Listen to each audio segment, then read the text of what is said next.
Tulong-tulong ang mga pasahero sa isang bus na biyaheng Digos City, Davao del Sur para tulungan ang nanay na inabutan ng panganganak habang bumabiyahe. Ang detalye sa report ni JC Aliponga ng PTV Davao.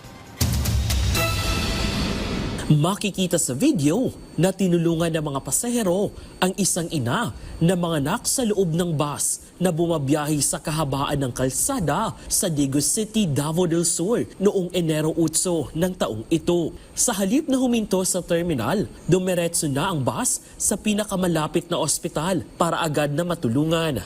Pero bago pa man makarating sa ospital, nanganak na ang ina sa loob mismo ng bus. Dahil dito, tinulungan at inalalayan siya ng kapwa pasahero para ligtas na mailabas ang sanggol.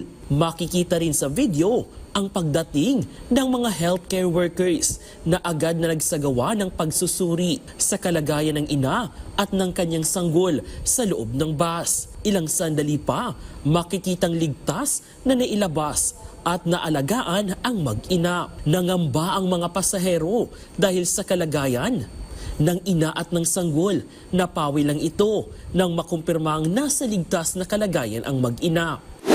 Muling nagpaalala ang Philippine Red Cross sa mga nararapat at kailangang gawin sa mga ganitong sitwasyon. Ayon sa kanila, mahalagang manatiling kalmado ang mga tutulong sa ina dahil mahirap at sensitibo ang ganitong kalagayan. Kailangang mailagay ang ina sa isang komportableng posisyon, lalo na kung ramdam na niyang lalabas na ang sanggol.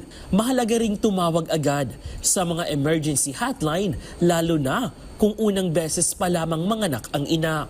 If pagawasin na dyan si baby, so they have to call for help, like what's the emergency hotline they have, then assist the mother sa comfortable position wherein she's able to push out the baby and prepare a clean, safe place for the baby, like if they have towel. Kung hindi pa nakakarating sa ospital, kailangang suportahan ang ulo at balikat ng sanggol habang inilalabas ito. At kung naka-air condition ng bus, kailangang patayin muna ito dahil hindi ito ligtas para sa sanggol at ina.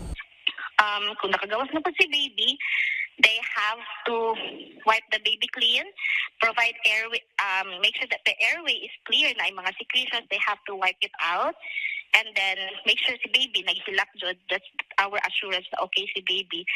Ayon sa Philippine Red Cross, mahalagang mayroong basic medical equipment ang bawat bus unit na maaaring magamit sa ganitong mga insidente. Dapat ding may first aid kit training ang mga bus driver upang alam nila ang mga dapat gawin sakaling may medical emergency habang nasa biyahe. Kung mapag-alam ang unang beses pa lamang manganak ang ina, kinakailangan siyang madala agad sa ospital dahil may kaibahan at mas mataas ang panganib ng ganitong uri ng panganganak. Mula dito sa Davao City, JC Aliponga para sa Pangbansang TV sa Bagong Pilipinas.